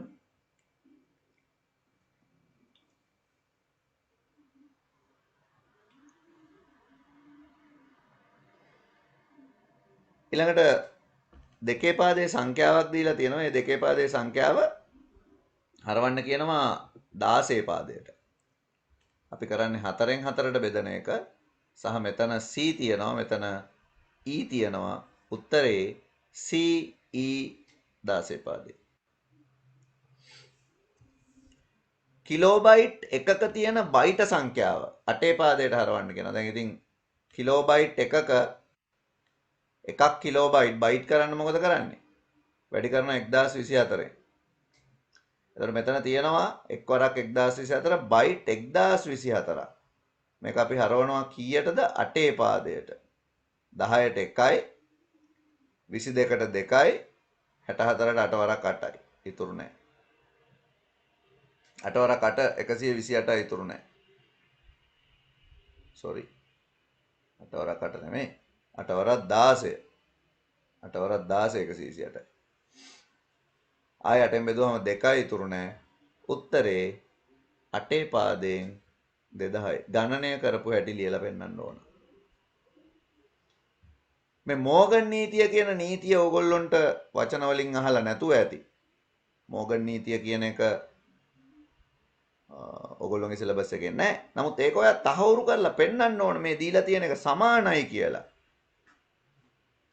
ඔය මෝගන් කියන එක්කෙනා බූලියානු බීජගණිතයේ ජෝර්ජ් බූල් කියන පුද්ගලයා ඉදිරිපත් කරපු නීතිවලට අමතරව not සම්බන්ධයෙන් NAND එකයි NOR එකයි සම්බන්ධයෙන් නීති දෙකක් ඉදිරිපත් කරලා තියෙනවා. ඒක තමයි මේ තියෙන්නේ මෝගන් නියමය.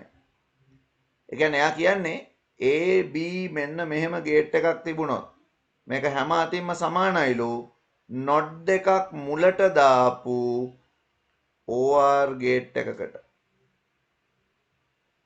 ඒ වගේම එයා කියනවා මෙන්න මේ වගේ NOR එකක් තිබුණොත් ඒක සමානයිලු not දෙකක් මුලට දාපු AND එකකට. මොගන්ගේ ඔය නීතිය හින්දා ගොඩාක් පරිපත සරල කරගන්න පුළුවන් වුණා සෑහෙන්න. මේක ඔයා සත්‍යතාවක් වලින් සාධනය කරනවා කියන්නේ ඉස්සල්ලාම A B A.B dash ගන්නවා.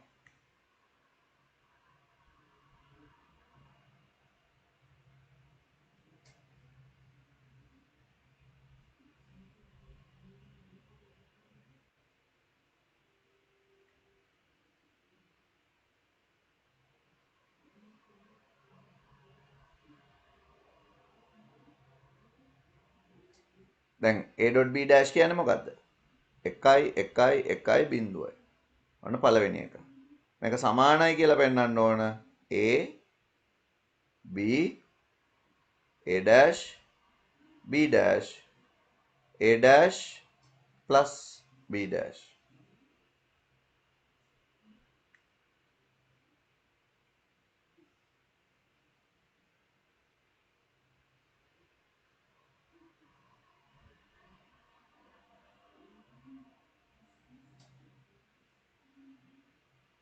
ඔන්න හරි ඒ ටික. දැන් A dash B dash plus 1 බිංදුවයි. එනවාට කියන්න පුළුවන් මේ පළවෙනි එක මේ සත්‍යතා ලේඛනයේ සාධනය වෙනවා කියලා. ওই විදිහටම දෙවෙනි එකටත් ඇඳාම මොකද දෙවෙනි එකේ අවුට්පුට් තියෙන්න ඕන. මං A ධන B dash විතරයි ගන්නෙ. ඒකට ඒ කොලම් එකේ තියෙන්න ඕන 1.0.0. ඒ වගේම අනිත් පැත්තට A dash dot B dash එකේ තියෙන්න ඕන 1.0.0.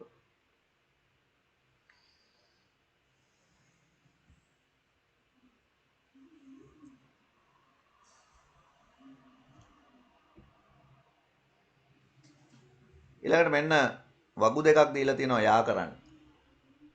tool box එක layers keyframe color mixture. color mixture එකක් කියන්නේ අපි color වර්ණ සම්මිශ්‍රණයක් gradient. keyframe මේ යතුරු ශේෂ්ත්‍ර පාවිච්චි කරන්නේ මොනවටද? animation වලට. layer පාවිච්චි කරන්නේ draw and edit object.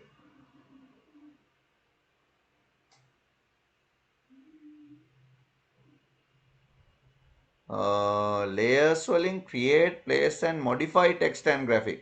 එහෙමයි එන්න ඕන. මෙහෙම. tool box එකෙන් තමයි අපි දේවල් අඳින්න edit කරන්නේ.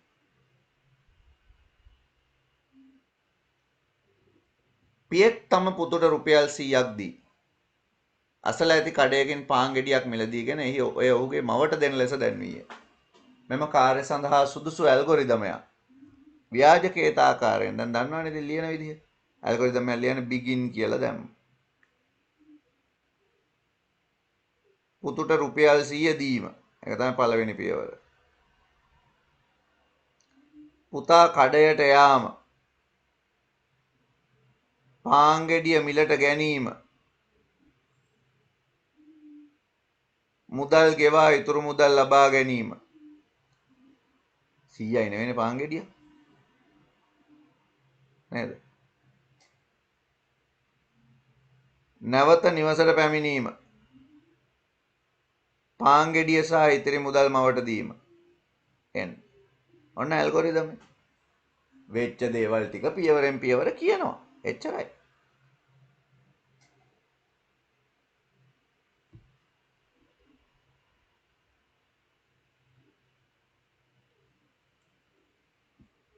පද්ධති සංවර්ධන ජීවන චක්‍රය යොදා ගනිමින් පාසල් පුස්තකාලයක් සඳහා තොරතුරු පද්ධතියක් සංවර්ධනය කිරීමේ කාර්යය ඔබට පවරා ඇතයි උපකල්පනය කරන්න.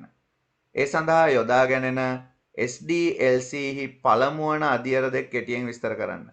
දැන් ඕගොල්ලොන්ගේ සිලබස් එකේ පද්ධති සංවර්ධන ජීවන චක්‍රයේ පළවෙනි පියවර දෙකයි ඔයා විස්තර කරන්න ඕන.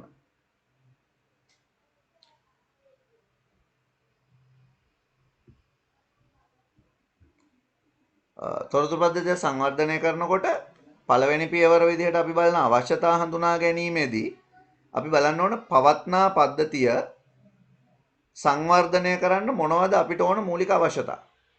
අර ශක්්‍යතා අධ්‍යයනය කියන එකත් ඔය පියවරේදීම තමයි සිද්ධ වෙන්නේ.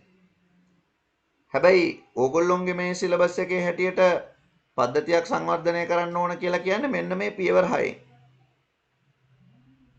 අවශ්‍යතා හඳුනා ගැනීම, විසඳුම් සැලසුම් කිරීම, කේතකරණය, පරීක්ෂා කිරීම, පිහිටුවීම හා නඩත්තුව. ඒතර මෙන්න මේ පියවර දෙක ගැන ඔයගොල්ලෝ උතනින් කිව්වහම හරි. නමුත් දැන් ඔය ප්‍රශ්න පත්‍රයට අනුව නම් පරණ සිලබස් එකේ තිබ්බ පියවර තමයි කතා කරන්න තිබ්බේ. ඒකේ පියවර 8කින් තිබ්බේ. ඔයගොල්ලන්ට 6කින් තියෙන හින්දා මේ පියවර දෙකෙන් විස්තර කරාම ඇති.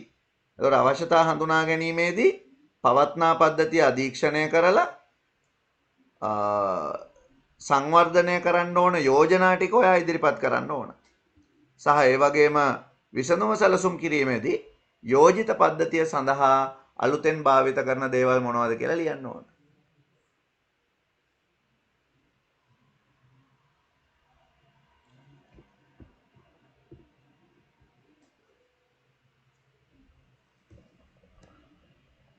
ඊළඟ එක විද්‍යාලෝක විද්‍යාලීය පුස්තකාලයේ පොත් රාශියක් තිබේ. සමහර පොත්වල පිටපත් කීපය බැගින් නැත.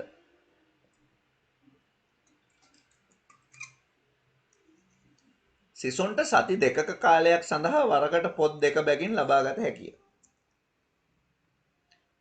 පොත් සම්බන්ධයෙන් පුස්තකාලය ගබඩා කළ යුතු දත්ත අයිතම දෙකක් ලියන්න.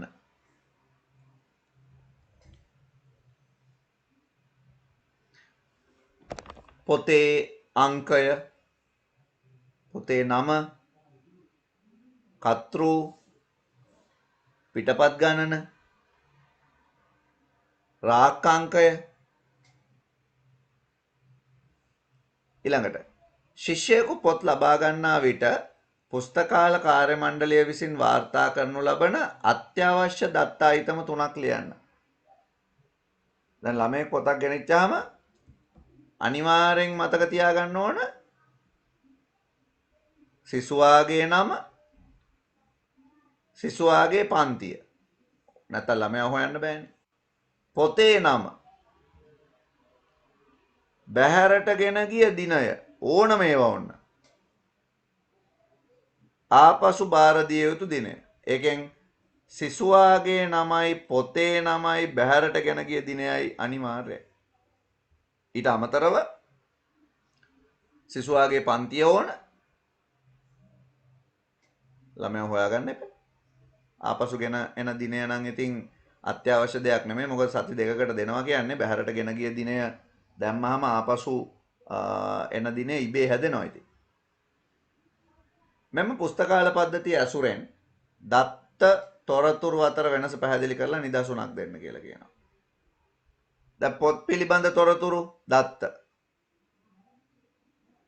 ශිෂ්‍ය තොරතුරු දත්ත.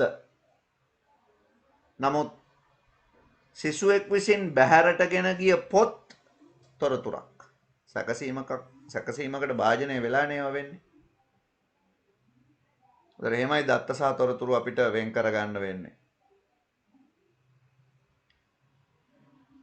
පුස්තකාල පද්ධතිය මැනුවල් හස්තියේ උපකල්පනය කර.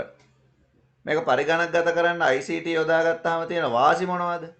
පුස්තකාලාධිපතිගේ කාර්යයන් පහසු කරනවා. ලයිබ්‍රේරියන්ට සෑහෙන්න ඉක්මනට ඕන පොත් හොයාගන්න ඒ වගේ දේවල් කරන්න පුළුවන්. ඊළඟට සිසුන්ට අවශ්‍ය පොත පහසුවෙන් සොයාගත හැකි වීම.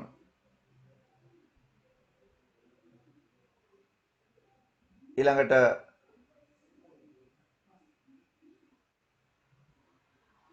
සති දෙක ඉක්ම වූ පොත් බැහැරට ගෙන ගිහිල්ලා දැන් සති දෙක ඉක්ම වූ පොත් ගෙන ගොස් ඇත්තේ කවුරුන්දයි පහසුවෙන් සොයාගත හැකි වීම. පටස් ගාලා හොයාගන්න පුළුවන් කවුද පොත් ගෙනිච්ච කියලා. ඉතින් ඔය ලකුණු 10ක ප්‍රශ්නයක්. බලන්න කොච්චර ලේසිද කියලා.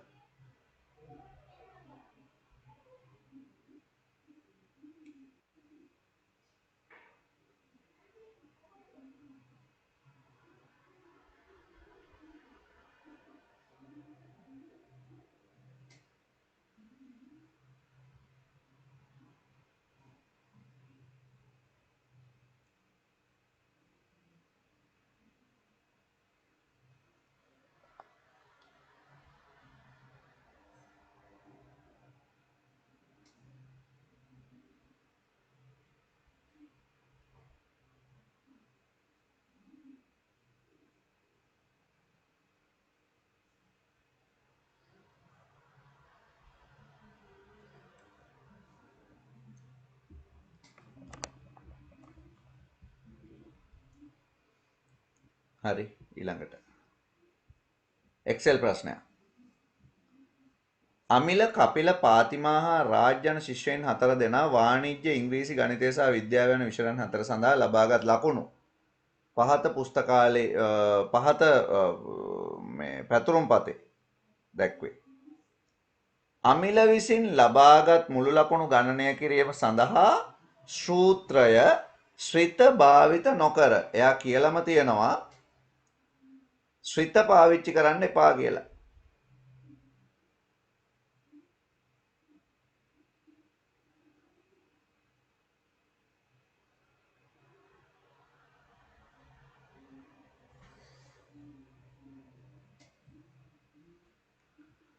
එහෙනම් අපි මෙන්න මේ මෙතනට ගන්න ඕන එක equal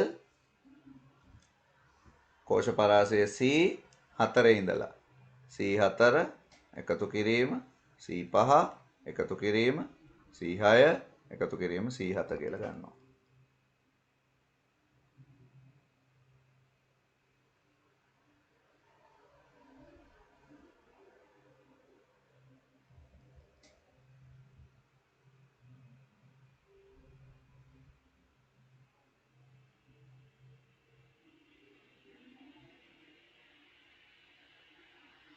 අමිලගේ මුළු ලකුණු ගණනය කිරීම සඳහා C8 කෝෂයෙහි තියෙන සූත්‍රය D8ට පිටපත් කරේ නම් D8 මේක කොහොමද තියෙන්නේ? සමානයි D4 එකතු කිරීම D5 එකතු කිරීම D6 එකතු කිරීම D7.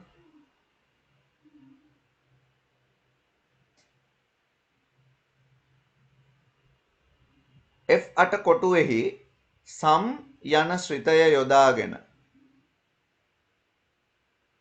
මේකේ රාජ් ලබාගත් මුල් ලකුණු ගණනය කරන්න ශ්‍රිතය ලියන්න කියලා කියන සූත්‍රය තමයි ඇත්තටම ශ්‍රිතයයි. සම් ශ්‍රිතය පාවිච්චි කරන්නනේ.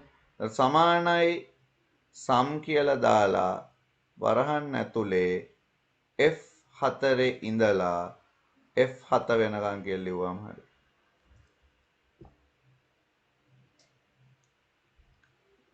G4 කොටුවේහි වාණිජ්‍ය විෂය සාමාන්‍ය ලකුණු ගණනය කරන්න පුළුවන්. ශ්‍රිතවලින් ලියන්න කියලා කියන්නේ. කියන්නේ මෙතන මේකට සමානයි ඇවරේජ් AVG කියලා විතරක් දාන්න එපා, ඇවරේජ්ම ලියන්න ඕන. C4 ඉඳලා F4 වෙනකම්.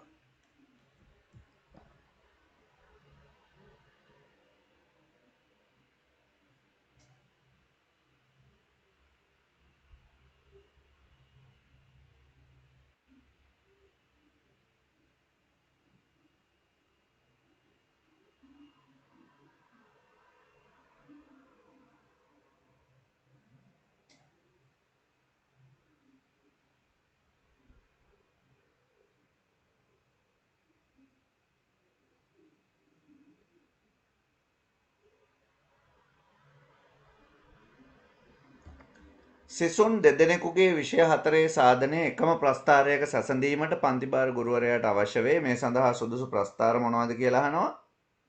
ඔයාලට පාවිච්චි කරන්න පුළුවන් ස්තම්භ ප්‍රස්ථාර, කොලම් chart, නැත්නම් තීරු ප්‍රස්ථාර, බාර් chart.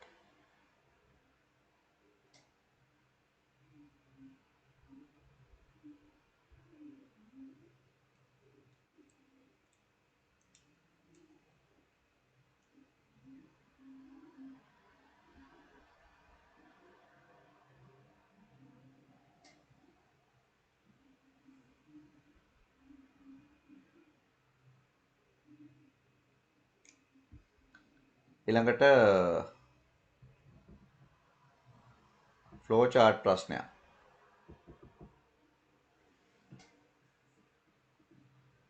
බයිසිකල් ධාවන තරඟයකදී ඊට සහභාගී වන බයිසිකල්කරුවන් මූලික අධ්‍යයනයෙන් අවසන් අධ්‍යයනයට සුදුසුකම් ලැබීම සඳහා වෛද්‍ය පරීක්ෂණයකින් සමත් වීමත් අනතුරුව වෘත්තාකාර ධාවන පථයක වට 10ක් සම්පූර්ණ කිරීමත් අවශ්‍ය වෙනවා. එතකොට මේ තරඟයට සුදුසුකම් ලබන්නේ එකක් වෛද්‍ය පරීක්ෂණයෙන් සමත් මෙඩිකල් ටෙස්ට් එක පාස් වෙන්න ඕන. දැන් බලන්න එතකොට AB වලට එන්නේ මොනවාද? Pass medical test. Medical test එක පාස්ද? මෙතන eliminated from the contest නේ. කියන්නේ තරඟයෙන් ඉවත්. එහෙනම් මේ A වලට එන්න ඕන no කියලා. B වලට තමයි yes එන්න ඕන. pass medical test. yes. වට ගන්න බිඳුවයි ඊළඟ වටේ පදිනවද? නැත්තම් eliminated අයින් වෙනවා. පදිනවා නම් ඔව්. එහෙනම් number of round සමානයි C වලට එන්න ඕන. C වලට එක මම මේ ලියන්නේ number of round මයි. number of round දන එක.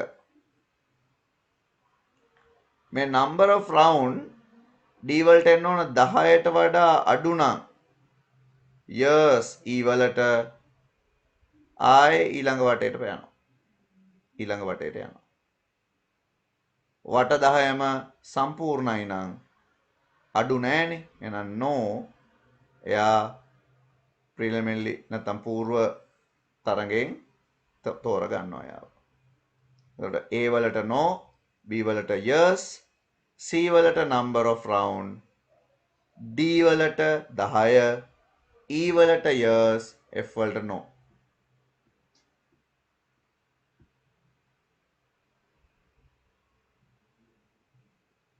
ඊළඟ එක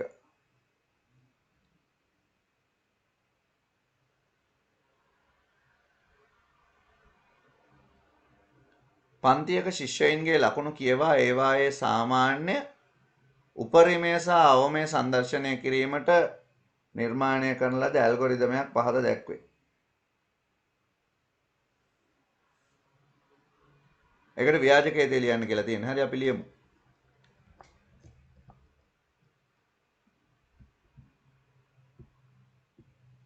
අපි අලුත් කොලයක් අරගෙන ලියමු ඒක.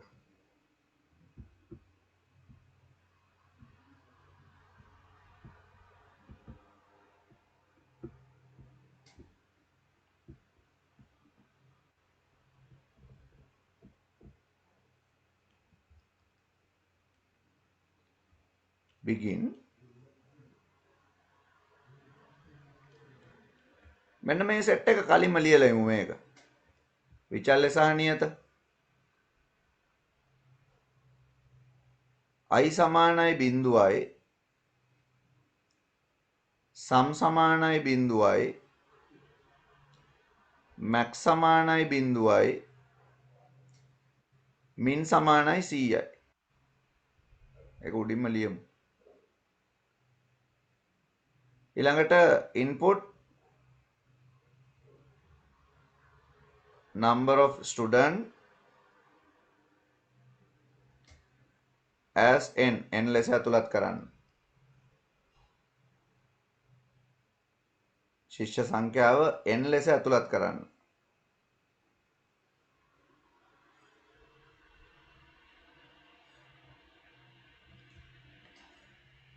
දැන් බලන්න මෙතන තියෙනවා පුනරාවර්තනයක් ඊළඟට මේ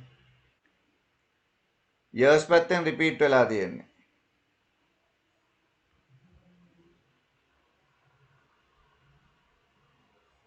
එහෙනම් අපි ලියන්නේ කොහමද? while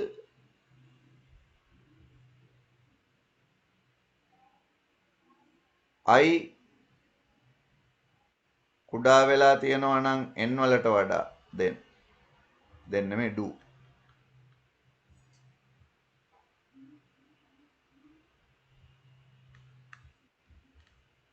මොනවද කරන්න ඕන? input student marks as m. ඒක ඇතුලේ තියෙන එකමයි ලියන්නේ. i සමානයි i ධන 1යි. සම් සමානයි සම් ධන m.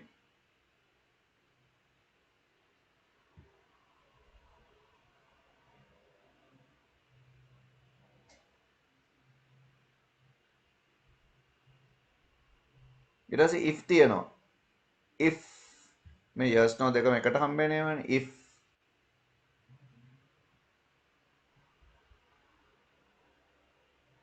m වල වැලියු එක කුඩයි නම් min වලට වඩා then min සමාන වෙන්න ඕන m වලට.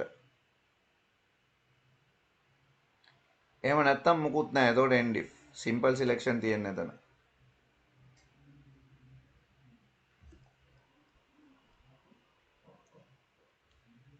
ඊළඟට if එකක් m වල වැලියු එක විශාලයි නම් max වලට එක මේ මගේ ප්‍රශ්න නම් mix කියලා තියෙන max වෙන එක max වලට වඩා then printing mistake එකක් වෙන්න ඇති max සමාන කරගන්න ඕන m වලට. ඒකත් end if.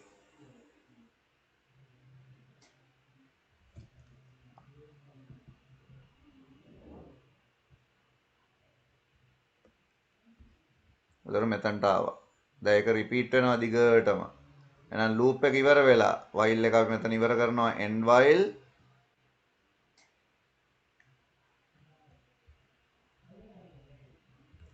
average එක හදා ගන්නවා. average සමානයි sum බෙදීම n.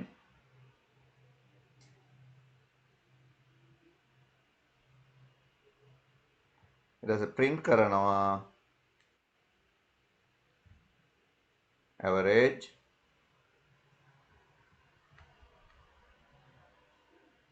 max, min. අන්තිමට end එක දානවා.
ඊළඟ ප්‍රශ්නේ. ඔබේ දෙමව්පියන් ඔබට අලුත් මේස පරිගණකයක් සපයා ඇතැයි සිතන්න. ඔබේ පරිගණකයට අන්තර්ජාල සම්බන්ධතාවය ලබා දීමට දෙමව්පියන් තීරණය කර ඇත.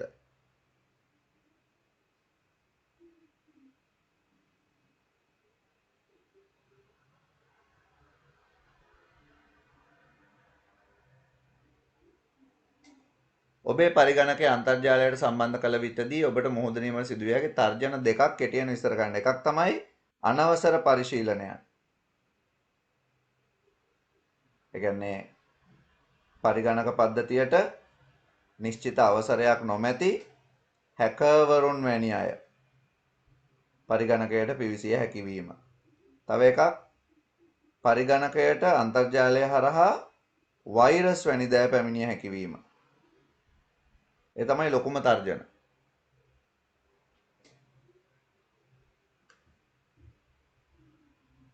එවැනි තර්ජන වලින් පරිගණකය ආරක්ෂා කළගත හැකි ක්‍රම දෙකක්.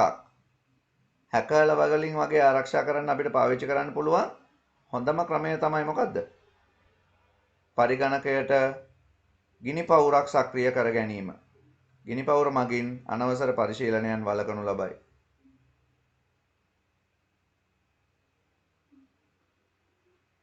ඒ වගේම නිරන්තරයෙන්ම යාවත්කාලීන කරන ලද නිතරම අප්ඩේට් කරන වෛරස් ගාඩ් එකක් ප්‍රතිවෛරස් මෘදුකාංගයක් භාවිත කිරීම.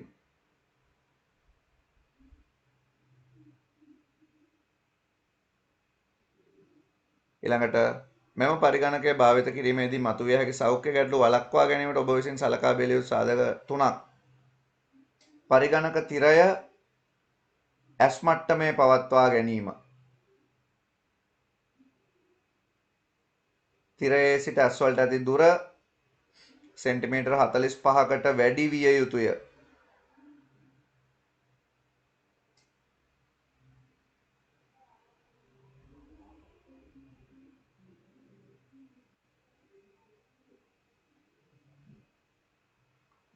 තව යතුරු පුවරුව සහ මූසිකය අත් මට්ටමේ තබා ගැනීම.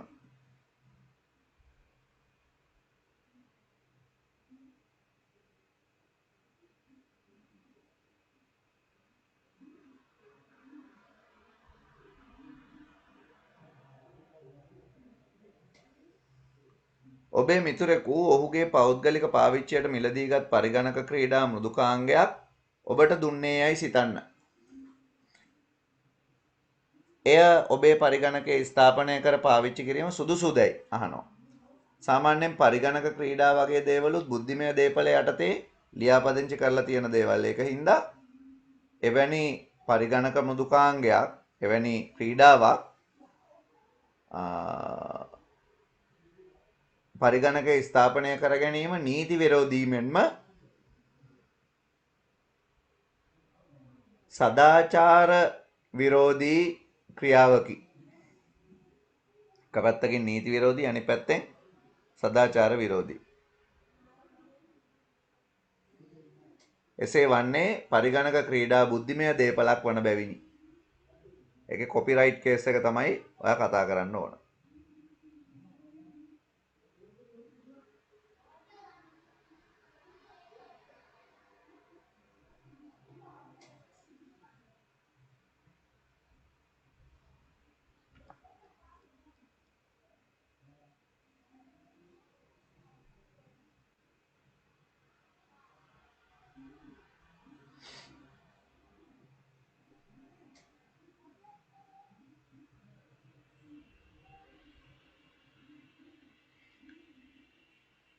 ඊළඟ ප්‍රශ්නේ 6 වෙනි එක.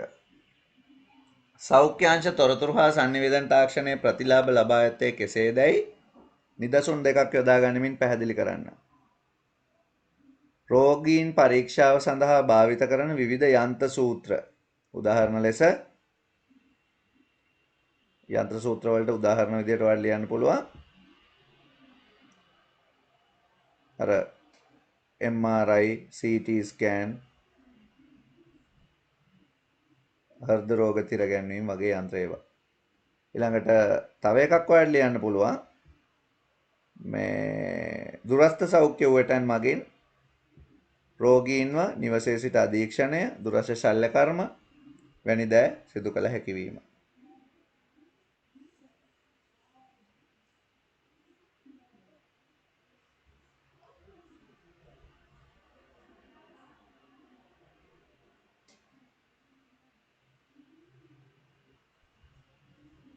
ඉගැන්වීම් ඉගෙනුම් ක්‍රියාවලියේදී තොරතුරු හා sannivedana තාක්ෂණය යොදාගත හැක්කේ කෙසේදයි විස්තර කරන්න.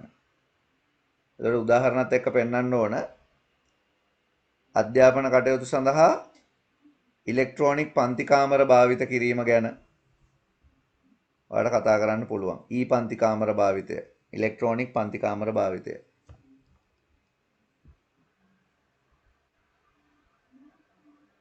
ඊළඟට මාර්ගගත උසස් අධ්‍යාපනය, online higher education.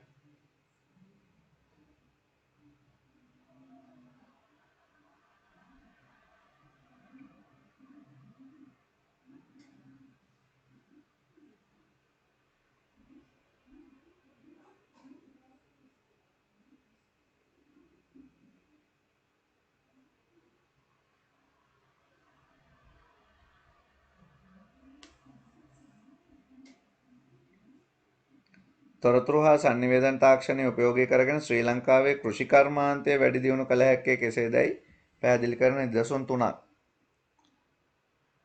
ගොවිපොළ ඉස්සල්ලාම අපිට කෘෂි කර්මාන්තයට ගන්න පුළුවන් පසෙහි තත්වය පරීක්ෂා කිරීම සඳහා මිනුම් උපකරණ භාවිත කරන්න පුළුවන්. ඊළඟට මේ කෘමි පාලන උපක්‍රම පාවිච්චි කරන්න පුළුවන්. ඊළඟට ස්වයංක්‍රීය ජල සම්පාදන උපක්‍රම පාවිච්චි කරන්න පුළුවන්. පැල සිටුවීම, වල් පැල ඉවත් කිරීම සහ අස්වැන්න නෙලීම සඳහා යන්ත්‍ර සූත්‍ර භාවිත කරන්න පුළුවන්. කාලගුණ මිනුම් උපකරණ මගින් ගොවිතැන් සඳහා සුදුසු කාලයන් සොයා ගන්න පුළුවන්.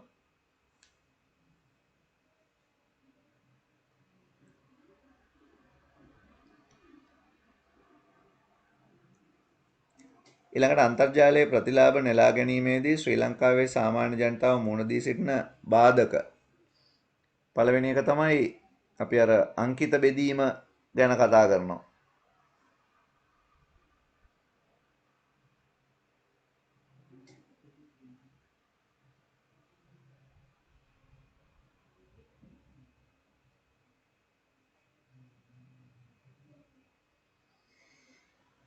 එතකොට අංකිත බෙදීම නිසා සෑම ප්‍රදේශයක්ම එක හා සංවර්ධනය නොවීම නිසා තොරතුරු හා sannivedana තාක්ෂණය ප්‍රචලිත නොවීම. තොරතුරු තාක්ෂණය දැනුම ඇති සහ නැතිකම, යටිතල පහසුකම් සංවර්ධනය වී නොමැතිකම, සෑම සිසුවෙකුටම සමාන ලෙස තොරතුරු තාක්ෂණය ඉගෙනීමට නොහැකි වීම,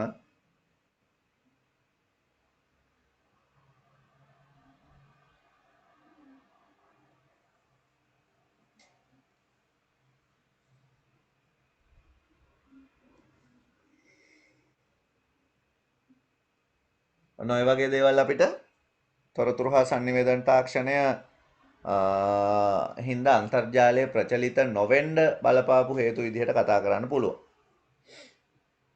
ඉතින් ඔහොම තමයි අපිට සෙකන්ඩ් පේපර් එකේ ප්‍රශ්න ටික දකින්න හම්බ වෙන්නේ.